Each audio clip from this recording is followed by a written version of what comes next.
in the past, there's been situations where I've seen language or discussions that I should have said something and I didn't. I've been in situations where I felt, it's gone too far here. It's sickening to hear these kind of comments. It does take courage, to stand up. There would be no reason to have a go at men if men just behave. What you consume is what you become, isn't it? Exactly. People need to be careful what they consume. I suppose the important thing for that is just being aware and knowing this is wrong or this isn't a joke. That's the shift in mindset we need to kind of overcome.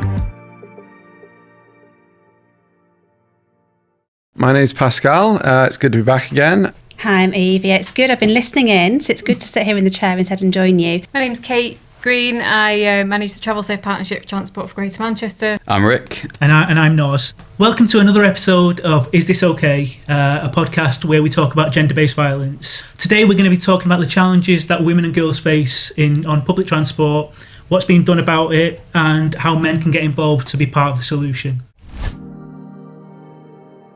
What problems in particular do women face and girls face when using public transport, and how does that impact the way that they behave?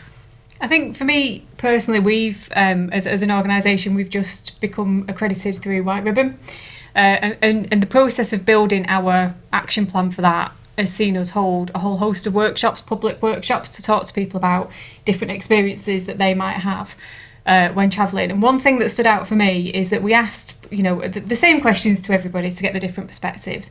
And we asked a group of mainly women, what would make you feel safer when travelling? And we got a whole list of things. We got staff, lighting, CCTV, you name it. We got a whole list of things kind of rolling off the tongue that we could write down and say, right, these are the things we need to look at. When we asked a group that was purely men, the answer we got back was we needed to do some training for drivers around close pass and cycling. So instantly that thought process, and both points are valid, absolutely valid, but that thought process between the male view of safety and the female view of safety goes to a different place, and it's like, personally for me, if you invited on a night out, we've got the Christmas markets going on in Manchester. Manchester's looking beautiful, I must say, at the moment. You're invited out for an evening. As a woman, you have to plan that, and so what? And so, yes, I can come, but how do I get home? And that impacts your decision of whether, yes, you can go or you can't go. So it's fundamental, I think, for women, that end-to-end journey. Right. And is that something you experience yourself when you're sort of planning the plans you make to go out? It's kind of like, what time does it finish? How do I get home? Can I get a bus? Can I get a tram? Yeah, absolutely. Stuff like that. Yeah. And is that something that chimes with you? Yeah, well, it's funny because like I said, I cycle everywhere and people say, are you mad? Yeah. Because the assumption is, well, you're putting yourself in danger. And I do. I've never actually learnt to drive, saved myself the money and the hassle.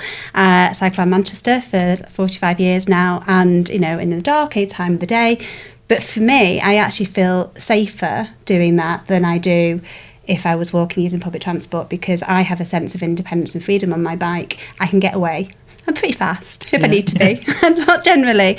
So it's interesting because I get men, and sometimes, to be honest, on my bike, I've had men shout out to me saying, what you're doing. When I've had kids on the back, I've had people suggest that I'm being irresponsible. But none of them are bearing in mind that my experience as a woman growing up around Manchester has been actually, I feel safer facing cars on some pretty busy roads than I do often walking around or having to navigate walking, public transport, walking again. So for me, that has given me a whole different sense of freedom that, just as Kate said, is a different perspective on safety. See, I'd never have thought, because the thought of riding a bike around a busy city centre is like scary. But I suppose, if you've got other things you're worried about, it's sort of safer in a lot of ways. And I mean, we discussed it in a previous episode where there's certain things that men just won't consider, if it's going out or how to get home. It just doesn't enter our heads, does it? Yeah. So we talked about a lot of things. We covered, even considering what to wear and letting people know where we're going, how we're getting home, what time. Going to the bathroom together, all those things. So, and I definitely, I would kind of second what you're saying about that sense of independence on a bike. And for all the kind of potential risks and dangers, the one thing that hopefully you won't face to the same extent is that kind of harassment and, intimidating behavior. So I can see why for a lot of people it's the preferable option. Yeah. And Rick, you love travelling, don't you? We were talking before about you, when you get your camper van and go everywhere. Do you think you'd behave differently if you were a woman, especially considering what we were talking about previously? Obviously, I travel with my partner, and we've been in areas where if she'd been on her own, I don't think she would be particularly safe, or from my perspective and her perspective.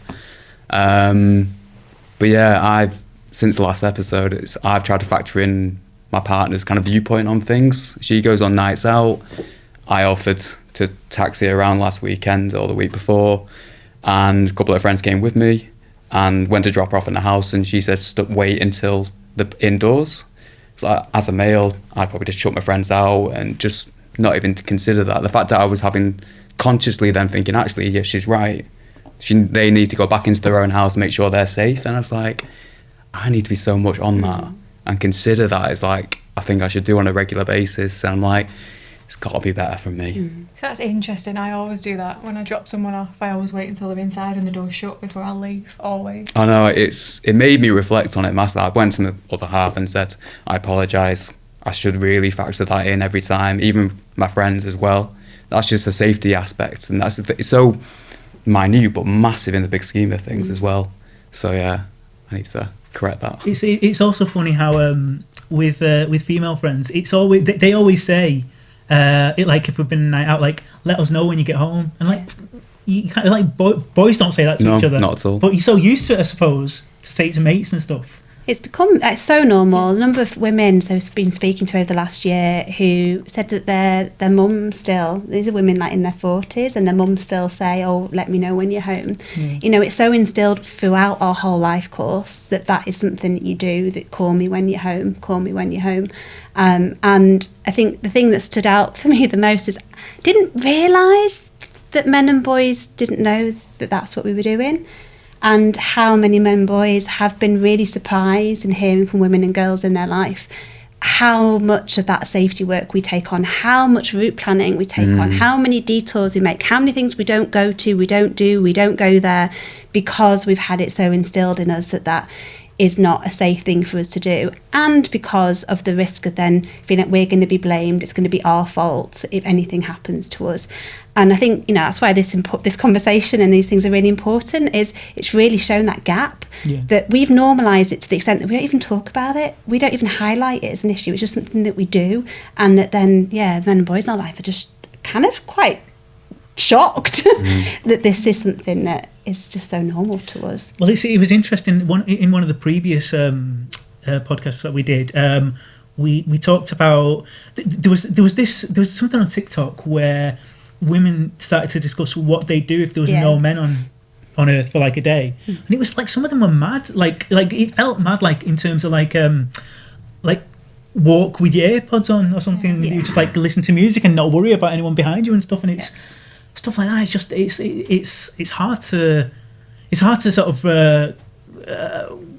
appreciate how lucky men are in a way that we just don't think about that. Yeah, I mean, it's an interesting one with the earphones, because I run, you know, as much as I can, and I've got a summer route and a winter route. I won't run my normal route in the winter because it's through parks and dark spaces.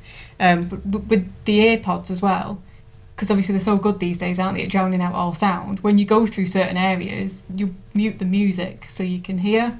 You know, I won't take the AirPods out, but I'll mute the music just in case. And that's something kind of, again, just something inherent that you do, just kind of personal safety measure, and that comfort of if there's someone else running or running close or behind, and you've got that kind of periphery thing.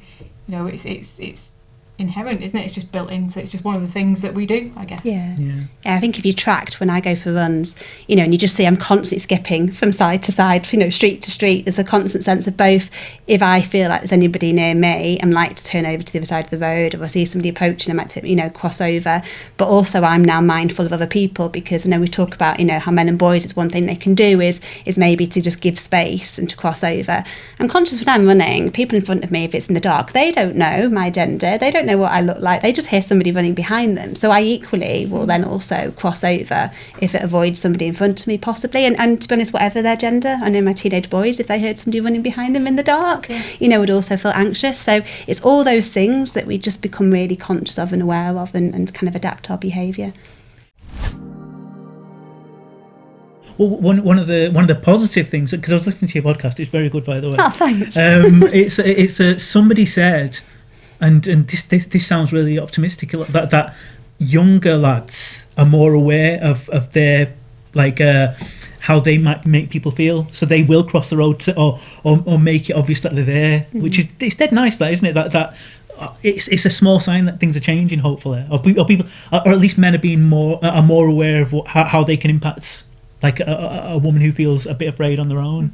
I think it shows what we've seen in the conversations across Trafford is it is in pockets, so things get normalised, don't they, around our own social circles. So you can go to one secondary school and actually that's not your experience. So going to one secondary school, unfortunately, Andrew Tate had a massive influence and had really caught hold and had been normalised to the point that lots of the boys there, their behaviour, unfortunately, was very misogynistic, and the women and the girls were explaining how they felt. And you can go to another high school, to be honest, literally a mile away, and it can be very different because we're all influenced, aren't we? How hard is it to call your mates out? How hard is it to go against the grain?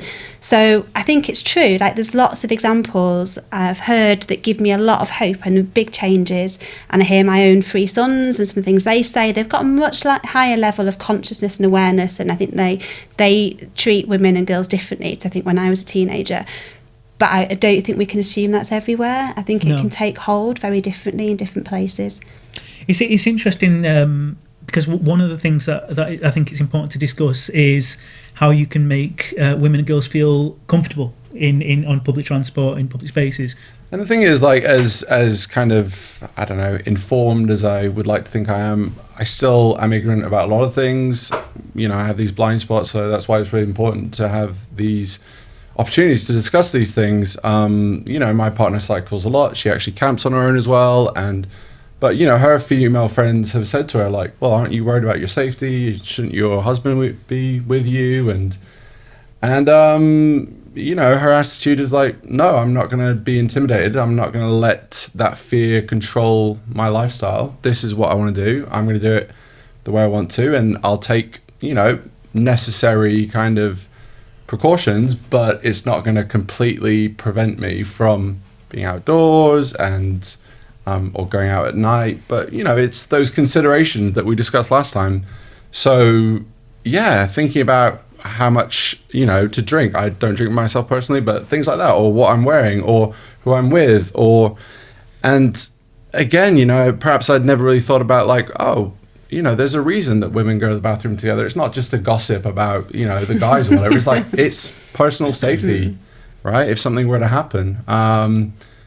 And getting a taxi together, and so when someone's dropped off, waiting until they actually enter the home and not just leaving, because especially in a busy city centre where there's on a Friday or Saturday night where there's lots of people around, it doesn't take long for just a passerby potentially to approach that person.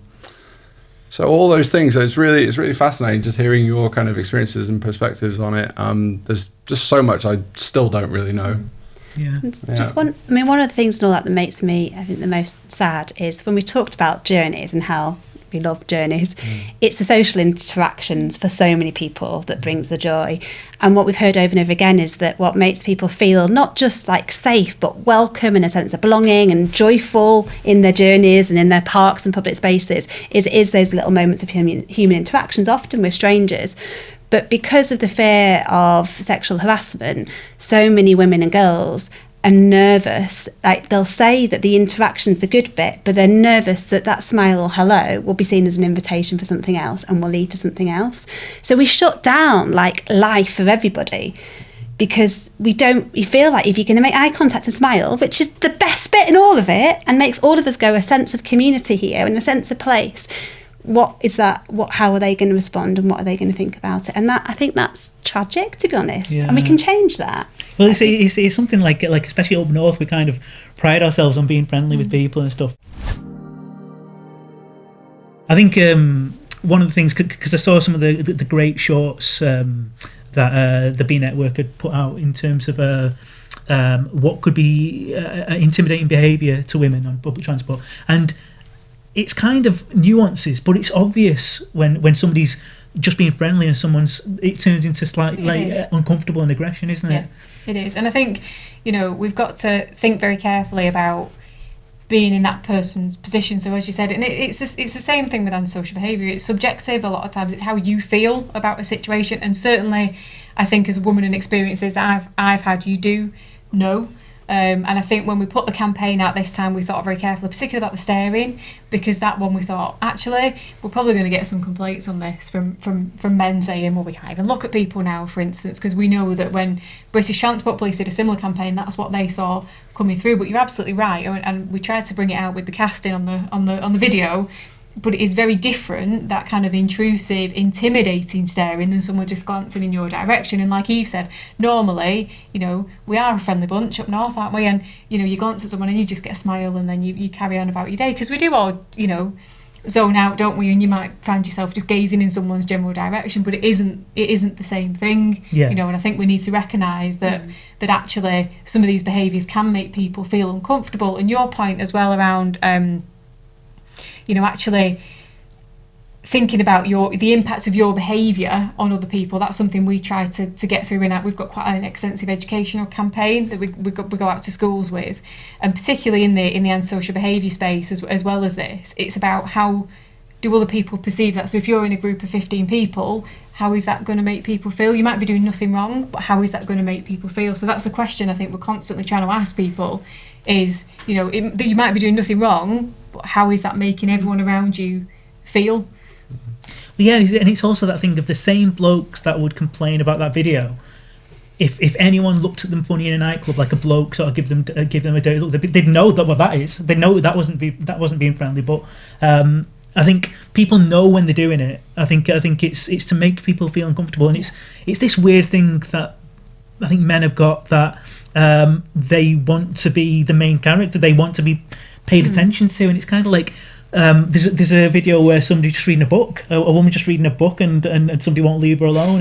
That's not friendly. That's just invading somebody's space, isn't it? And you don't know what's gone on for somebody, do you? And that's the point. You don't know.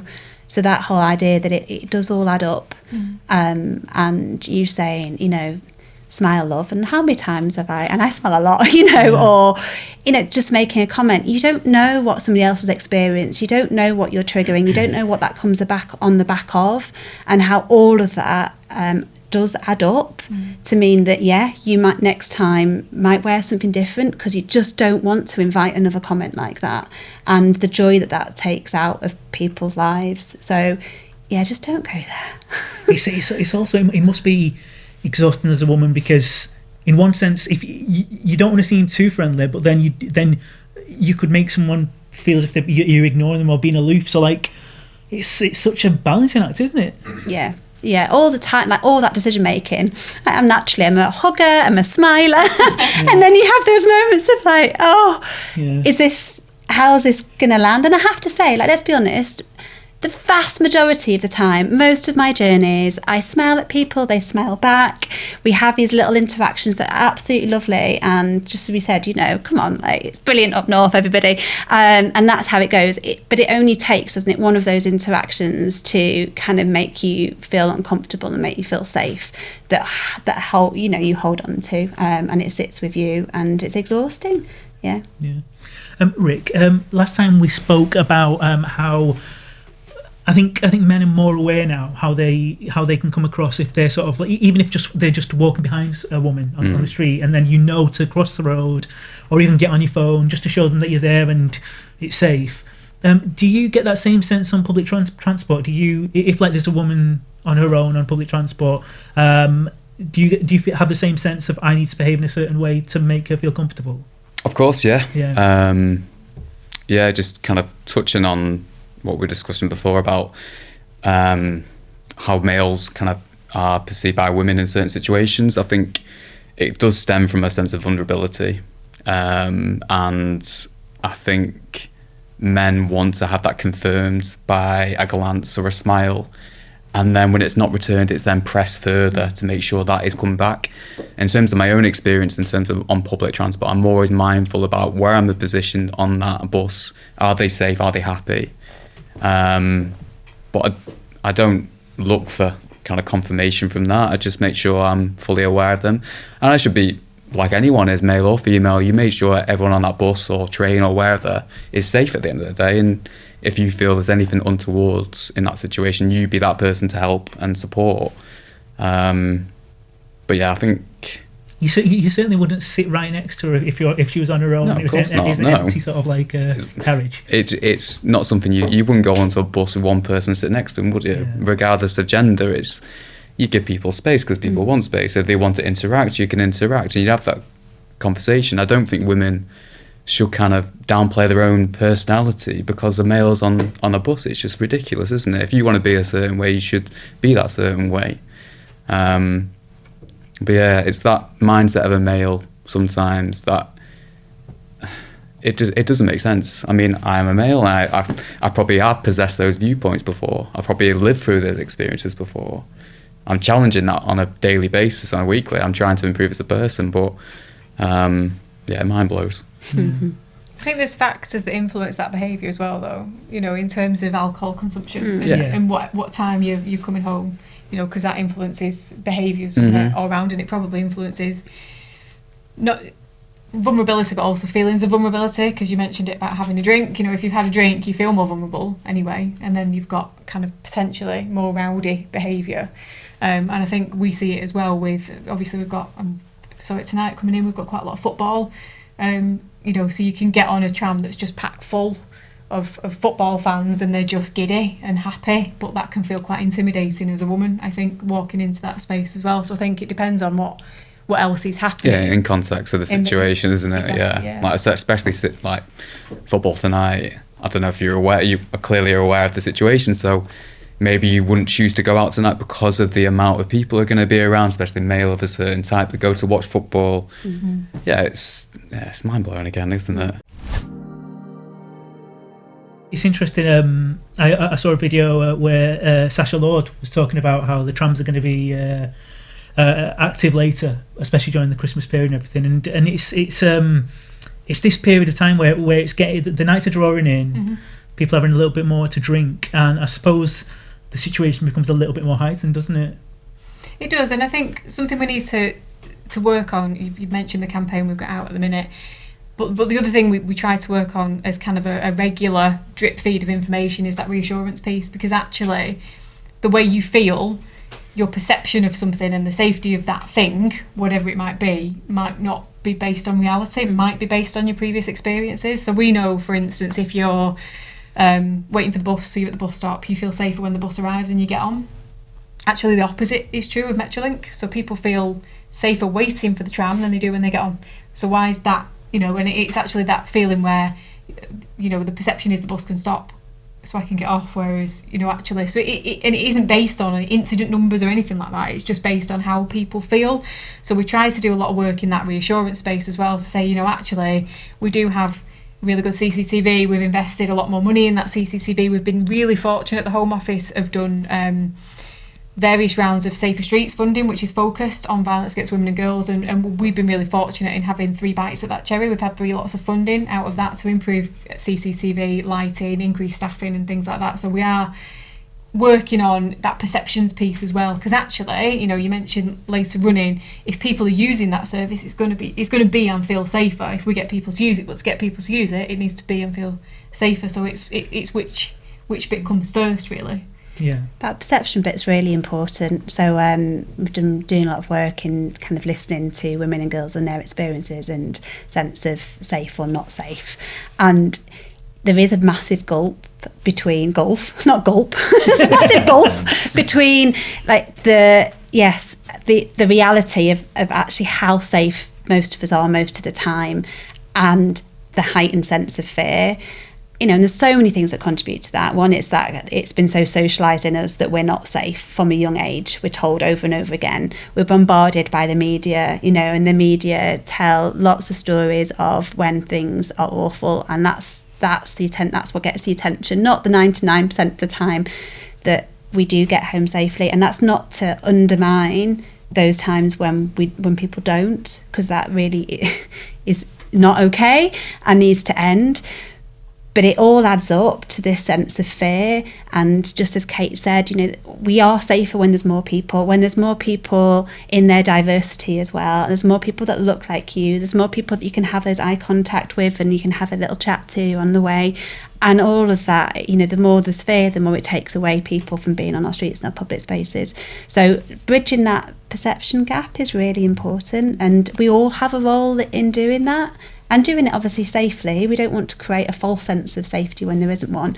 But what we've seen is that what really matters are things like, it's to stop taking pride in place, you know, so people feel safer and are safer when they're on streets that are cared for, when there's a sense of community. We've been doing lots of stuff about street art, because again, when you see street art, and particularly if you see street art that depicts women and depicts women of colour, and that depicts, you know, like all of us and like joy and all the nice things about life, and you've got planting and things, there isn't litter and there isn't dog poo, all of that create a sense of place that we're safer, we feel safer, we're more likely to go there. And then that has loads of other benefits as well. You know, we have nicer places to be, frankly, we all want that. So I think it's recognising the things that we can all do, and there's so many levers that help on this subject and so many contributions we can make. Well, it's interesting, before we started recording, you were talking about, lighting. I think Pascal mentioned lighting, and you said it can't just be lighting. It can't, like light bulbs won't solve like misogyny. That's not the solution. What did you mean by that? About like it's not simply just having a well lit area. It's not. It's the fact it's not a singular issue, is it? Yeah. You know, street harassment is not about one act, and there's no one silver bullet to it. And the go-to for a long time has been, one, women to do the safety work, and two, CCTV and lighting. It's not to say they don't have a role to play, but that's why you're having this conversation, because ultimately it's about the culture and it's about the danger and male violence against women and girls that we have to address. And if we don't address that, the quote is, you know, it doesn't matter how much lighting you do, that is not going to take down the patriarchy. No. So yes, there's things that we can do. Better lit streets are great, and it doesn't matter what age. Speaking to women and girls and men and boys, I'll talk about better lighting.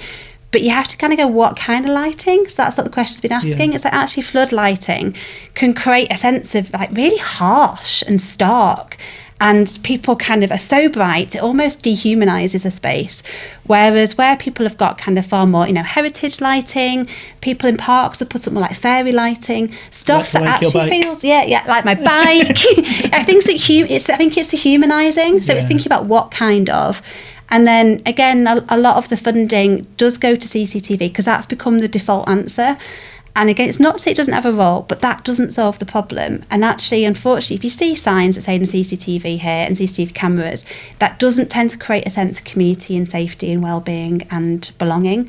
So we need to be really conscious about what questions we ask and what are the solutions. And a lot of them do lie in our behaviours and creating a sense of community. Yeah. Pascal, we were talking earlier about the difference between men and women in terms of planning travel. Like if you had to get somewhere, would you? Presumably, you'd look at what the easiest way is to get from A to B, and basically just follow Google Maps or whatever. It'd be less of a consideration about whether somewhere's well lit or not. Yeah, I think so. I mean, so for example, today I cycled here, so different considerations. But sometimes when I'm using public transport, and I'm, you know, it's late at night, I'm coming home. I do consider things like that. So who else is on the bus or the tram? Where am I sat? And like we're saying, there's no reason to sit right next to someone when there's lots of other seats, or behind someone, right? Be visible, you know. Make eye contact, maybe, if you think that might make them feel a bit more comfortable. But again, there's a difference between like eye contact and a smile and staring, right? But I was also thinking about the difference between like buses and trams. So in terms of how easy it is to, for example, get the driver's attention. But also trams, they tend to be bigger, more passengers, more people standing. So in terms of like rush hour, in terms of people getting very close to each other, I think potentially there's more possibility for that to happen on trams than buses. I've had some experiences where, you get off and it's dark, it's not so well lit, and, there's been things happening on the bus or the tram. People have made certain remarks. You're not sure if they're going to get off and follow you. But also when things have happened, whether it's, the right thing or not to kind of say something to intervene, you could exacerbate the situation. And how do you do that? Is it just by kind of distracting them and saying, oh, have you got the time? Or, oh, I'm trying to get to such and such a place, just to kind of almost change that person's mind, if they have to like switch their attention to you and then give you directions to like a landmark or something, it might just give that person that potentially feels uncomfortable a bit of space to either like get up, stand, go nearer to the driver, or get off that vehicle if they can, if there's enough time.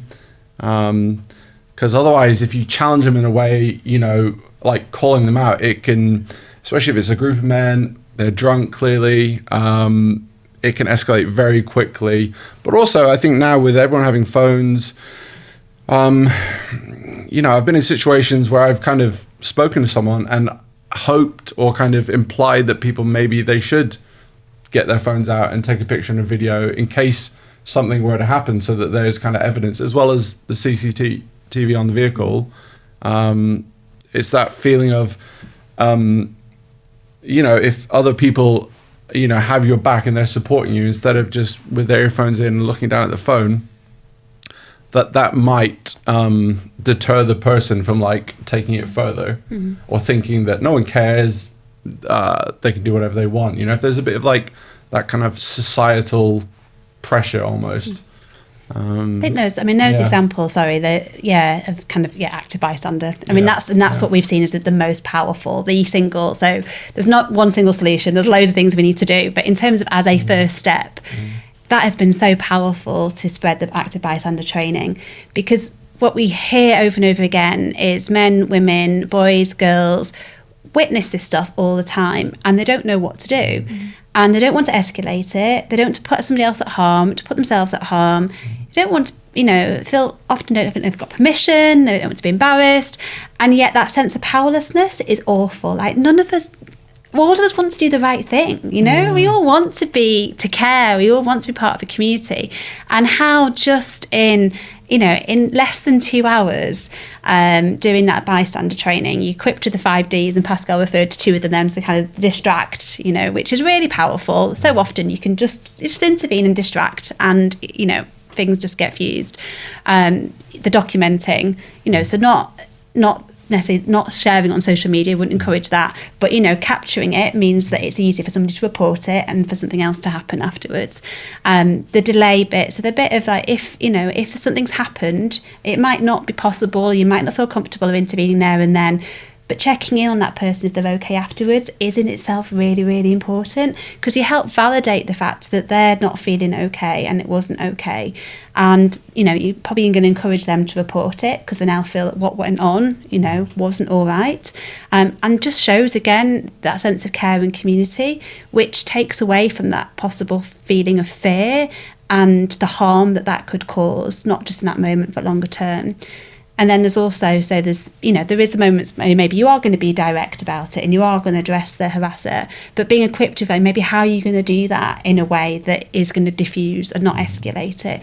And I think all those things are so powerful. I know, like, just, for myself, kind of being equipped with that, with my kids, but, all the people we've spoken to through this work, they've all come away and gone, wow, I did something the next day, and there's always stories have come back of people on trams and on buses and walking to work where they've been able to use one of those and they've seen the difference it's made immediately. And it's just, it's good citizenship, isn't it, really? Yeah, I was just going to add to that. I think the situations that I struggle with the most is when the people know each other, they're a couple, that's different to like strangers, you know.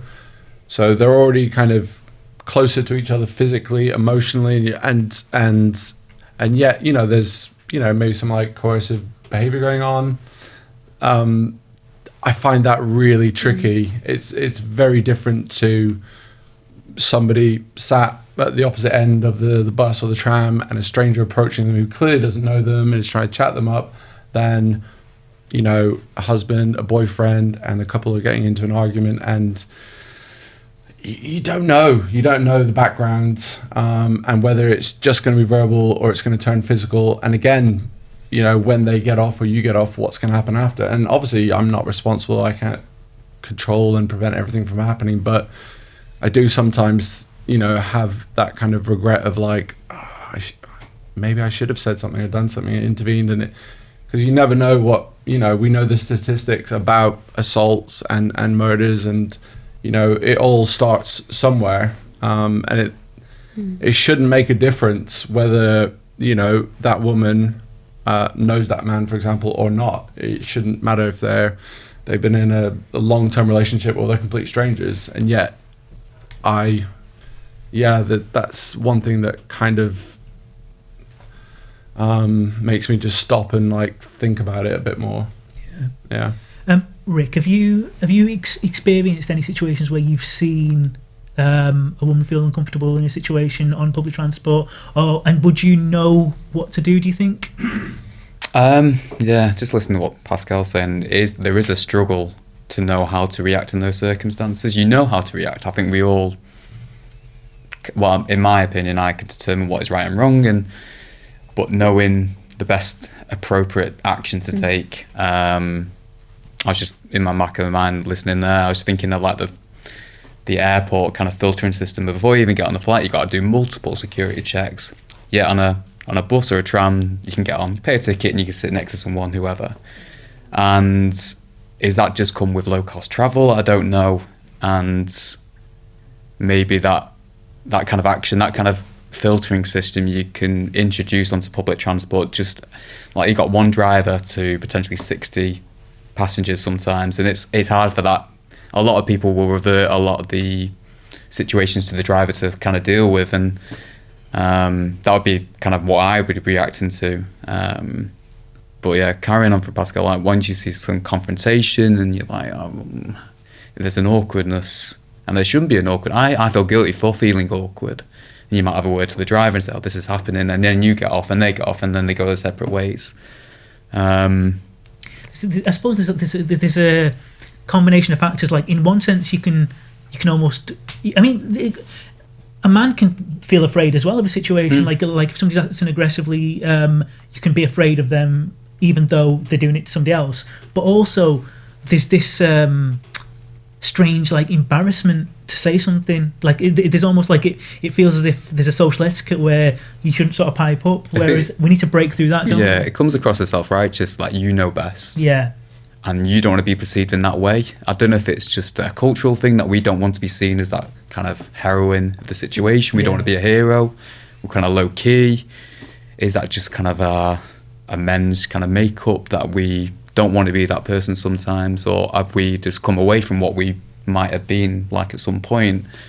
But yeah, I think definitely what we were talking on before in terms of distraction, I think that is a good way to kind of deal with the situation. I think engaging with the person that is culpable of the behaviour, I think that's a good starting point. And I think we've spoken about education. Clearly that is what we need to kind of drill into kind of, especially adolescents. In terms of demographic, I'm still perplexed in terms of who is more culpable than others. That's what I'd be kind of looking at. I think you make a point about transport and the difference between air travel, bus travel, tram travel, etc. And I think it's just important to bring back around the fact that actually public transport is safe. You know, incidents are few and far between. It's not the Wild West, despite what various news outlets might want you to believe. Most people go about their journeys, you know, quite happily.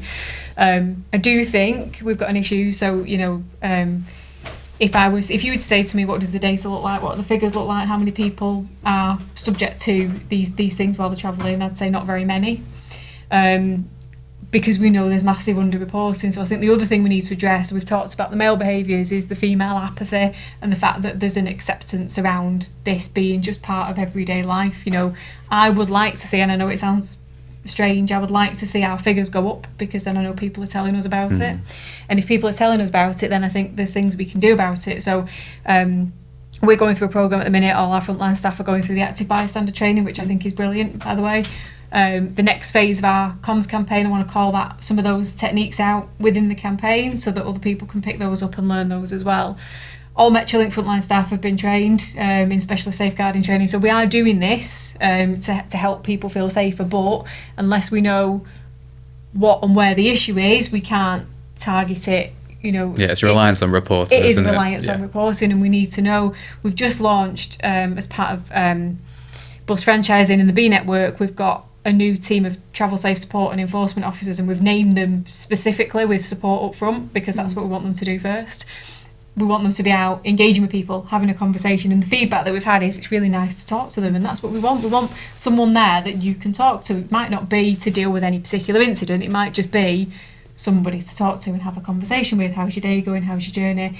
That kind of thing, because that makes people feel safer as well. And all those officers are going through the bystander training. So we've got the tools, I think, and you spoke about the education piece as well. We've got the tools. I think we just need to increase that awareness of the reporting mechanisms, and we do need to be better at telling people how to report things. You mentioned, I think, Pascal, the bus and the tram being different, so you can speak to the driver or not. Well, you can speak to the driver on the tram, but a lot of people don't know how to do it. And actually, I've seen more driver interactions on the Metrolink than I have on the buses. They quite regularly come out if you tell them what's going on. Obviously, they can't see what's going on while they're driving the vehicle, but you can press the button and tell them something's happening. They will come out and deal with the issue. So it isn't as isolated, I think, as people feel it is. But we have a duty to tell people that, because we can't just assume that they know. Just to that point as well, sorry to interject, I was just kind of reflecting on the fact that when I use the tram, there are often like security guards, Metrolink security on the trams themselves, or at least at certain of the interchanges, which you don't get with any of the buses. And I don't know if that's just to do with cost, but the fact that on the trams there will also be, as well as the driver, other people in positions of authority that were you to feel kind of uncomfortable and wanted to report at someone, you could do it then there directly. And that's what we've changed. So B network buses, we've got 30 so far. So similar model to what you'll see on the Metrolink. Ours are in grey uniform, so they do look different to what's out on Metrolink. But it is that offer. But they'll do the customer service, the journey planning. They'll talk to you about how your day was, as I said. But they're also SIA security trained, so they can deal with any issues that they come across, and they'll be doing security patrols and ticket checks and everything else that you would expect them to do, but there will be a presence on the buses that we didn't have previously. So as B Network moves through the whole of Greater Manchester, we will be increasing those numbers up to around about 100, so it will be quite a significant investment in recognising that people want to see. The number one thing people want to see actually is staff. It's people. It is people. Yeah. But it needs to be the right people as well, I think. But I think that's what we've heard is, people in authority, and sometimes that's obvious, and people were joking about, carry a high vis in your back pocket at all times, because that can just in the moment, you suddenly become a person of authority. But also, as well as having, it's great investing in people on public transport, I think is really, really important. And they're not necessarily uniformed, it's not necessarily going to the police, it's about having people in authority. But also what's come out is the difference it makes when you have people who've been teachers and youth workers and who've been in those sorts of positions of authority, who often they're often the ones that were able to explain that they're natural active bystanders because they know how to intervene in those circumstances. So it's also, if we have more people, and you're more likely to have a high proportion then that have in their life, they've been, whether it's within their family or it's in their profession, they know how to intervene. They diffuse these situations over and over again. And the number of stories we heard that was just lovely of how people, somebody out walking their dog and how, she feels very comfortable when she goes past groups of people of just talking to them, and she's broken down all these intergenerational barriers in her local community as a consequence. A teacher on the tram, talking about how she was able to diffuse situations. So again, it's just how we equip more people as active bystanders to be able to intervene in that way, which means that it goes from, what you said about how you've got one driver, maybe 60 people, and that can feel quite daunting to go, we've got 60 people. Do you know, and 59 of those want to help and want to care. They just probably currently feel a bit powerless about how to do that. So just supporting them to intervene. And Julie would be happy active at the personal freedom, safety, who deliver the active bystander training to lots of places. Then you touched upon the fifth of the Ds. So we talked about 4 of them. The fifth one is that delegate. So is that point around, in that moment, you can go to other people and go, did you just see what was happening there? And you might feel uncomfortable on your own for whatever reason of saying anything or doing anything, or feeling like that's going to be embarrassing or, shaming, or you might be escalating the problem. But if there's other people around, you can also check in with other people, and then collectively you can do something which gives you greater kind of collective power. And that can be really powerful as well, because there's always other people about, and there's always other people who are probably waiting to give a little nudge to do the right thing. That's such a great point, and it's not one I considered, but it's one of those things. And again, talking about this thing of not wanting to intervene just because it's awkward or whatever, if you feel as if you're in the majority who want to intervene, suddenly it gives you confidence to say something, or if somebody says something, you can then say, I agree, that's not right. So that's great advice. I'd not even considered that. And also it's that thing of it doesn't always have to be like a police officer or anything. It can be it can be people in authority, but it can just be normal people who have just got a consideration for other people, and also the sense of community. Because again, that's something that we pride ourselves on up here, that we do sort of care about each other. Yeah, we do. So in a situation where, for whatever reason, somebody doesn't feel comfortable intervening, the exchange happens, it's over. We were talking before about how important it is to report it anyway. Why is that important? Because it's happened, so what's the point in, who does that benefit? I think the point being, we need to know about it. Yeah. And also, we've mentioned, I know it's not the be all and end all, but we've mentioned the CCTV, we've got excellent coverage, so things that have happened can be and will be investigated. So we've got a dedicated police transport unit, they're co-located with us at TfGM Towers. It's not really called that. I just gave it that name.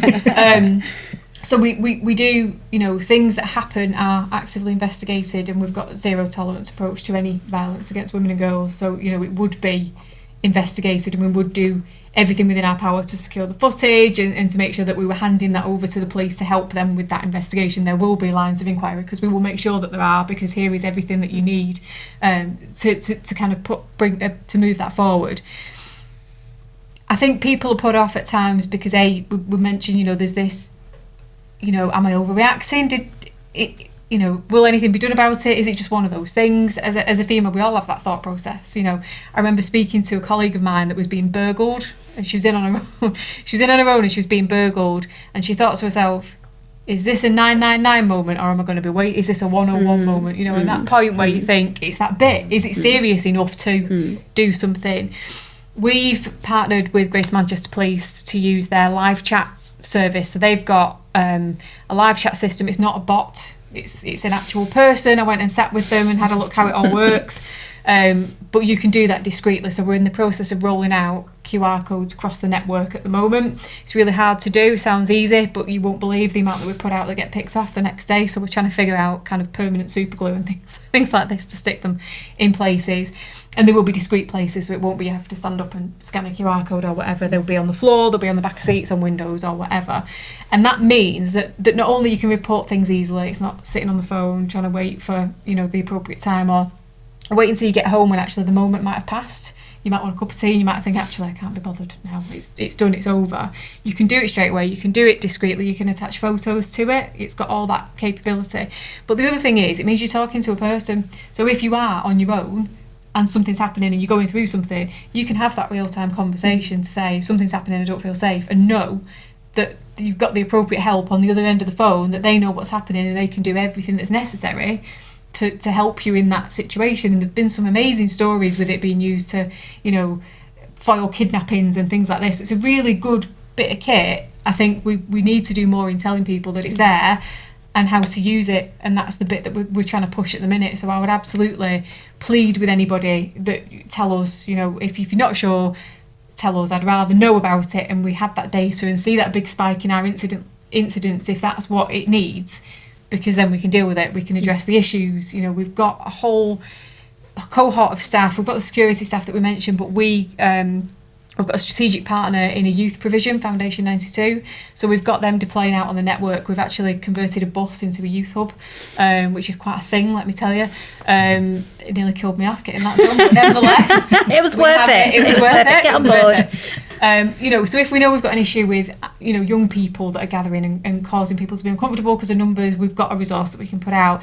If it's a more kind of ASB type issue where we want a bit more kind of enforcement to it, we've got the security staff that we can put out, and if it's crime, then we've got the transport unit. So we've got a whole kind of spectrum of things that we can do to support, as well as the education piece. And we tend to speak to around 50,000 young people every year, so it's not a small thing that we're doing in that prevention space.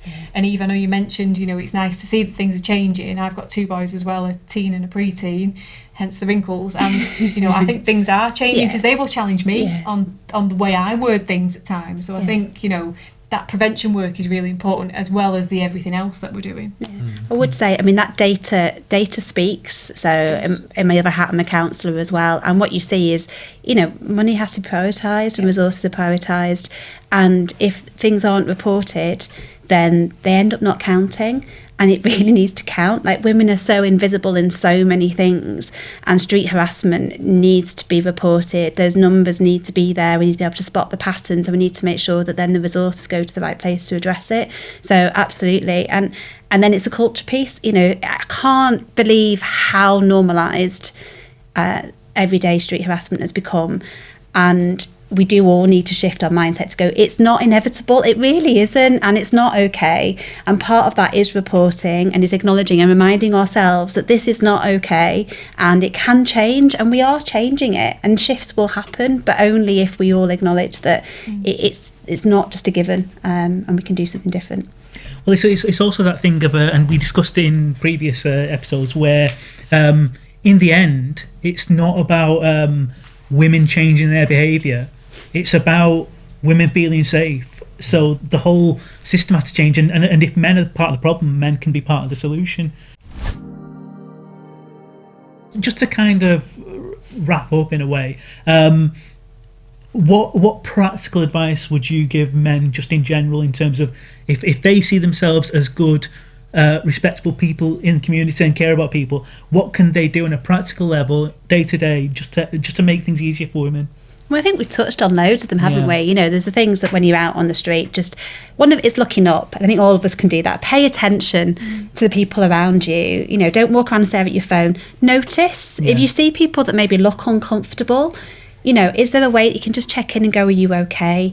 We talk about this is not okay. What is, are you okay? Yeah. It's really powerful. And somebody just checking in and just saying, asking you that question. One, they feel better, and you might then, if they want you to, they can invite you to walk alongside them, or you can ask is the only thing you can do. That piece around give people distance and space. So if you're on public transport, or you're walking, or you're on a bike, whatever you're doing, give people space is really important. I'd recommend anybody looks up the 5Ds for active bystander training, because honestly, even if you just read about it, I think it gives you some really powerful tools. If you're in a position, could you list those? List them. Oh, you're testing me now. 5Ds. So Okay, we've got the distract. Yeah. So great example. Somebody came to the session, they were on a tram the next week and they saw somebody looking uncomfortable. A man was too close in their personal space, and he went over and kind of extravagantly took his rucksack off in that space, which created a space between the harasser and the woman. The woman said thank you, the harasser went away. Sometimes somebody dropped a water bottle on purpose, went over and picked it up. You can do things that just create the distraction, create the space. Really powerful, really simple things you can do. There's a delegate one that we've talked about. So there's other people generally are always going to be around who are probably also thinking the same thing and don't know how to act. So just having a little interaction with them will help you in the power of numbers go, can we do something? You've got the direct, so you've got if it feels appropriate, just go, actually, wait a minute, that's not okay. Just step back there. She's uncomfortable. You can do things that can just, remind somebody that maybe they can do something differently. You've got the document. So, yeah, you're seeing something, maybe don't feel that you're able to intervene. You've got your phone, you can record it. You can then give to the person who's been harassed, here's some details. So when they report it, they've got some actual accurate information that they can use. Am I on 4? I've got the 5th. It's always the 5th, isn't it? Distract, delegate, document, the delay. So something's happened, you've seen it. It's then the case of checking in with somebody afterwards, and do not underestimate how powerful that is again. So that is that, are you okay? That wasn't all right. Validate that what you've seen is not okay. Really help somebody walk away, rather than what's stuck is that harassment and them as a victim. Is suddenly actually then being part of a community where people care, and everything we can do that stops that victimisation and the re-traumatising of people of all genders is good, and that builds a sense of community and care.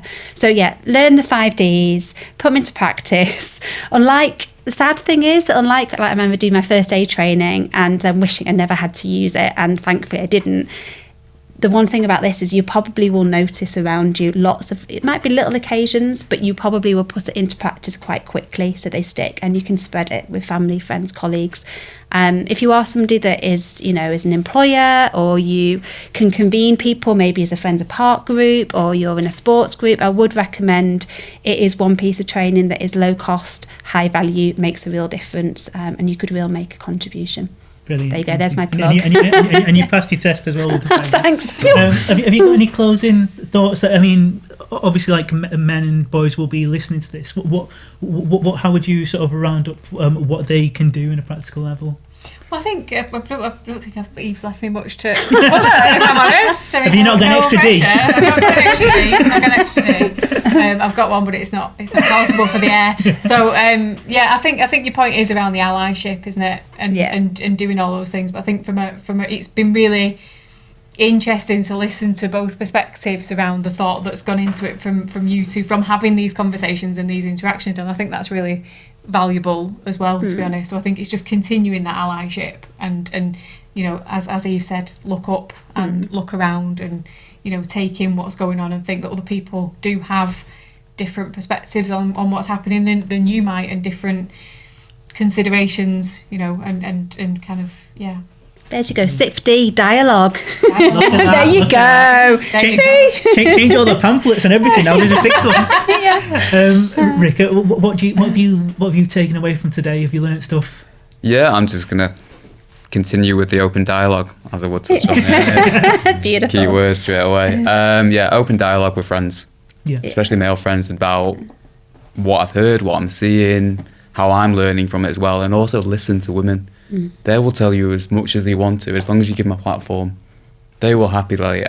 It's just asking questions, have an understanding of what they go through on a day-to-day basis. I'm just going to continue down that road, and hopefully try and educate myself and try and explore that to other people as well, to make sure they have a good understanding.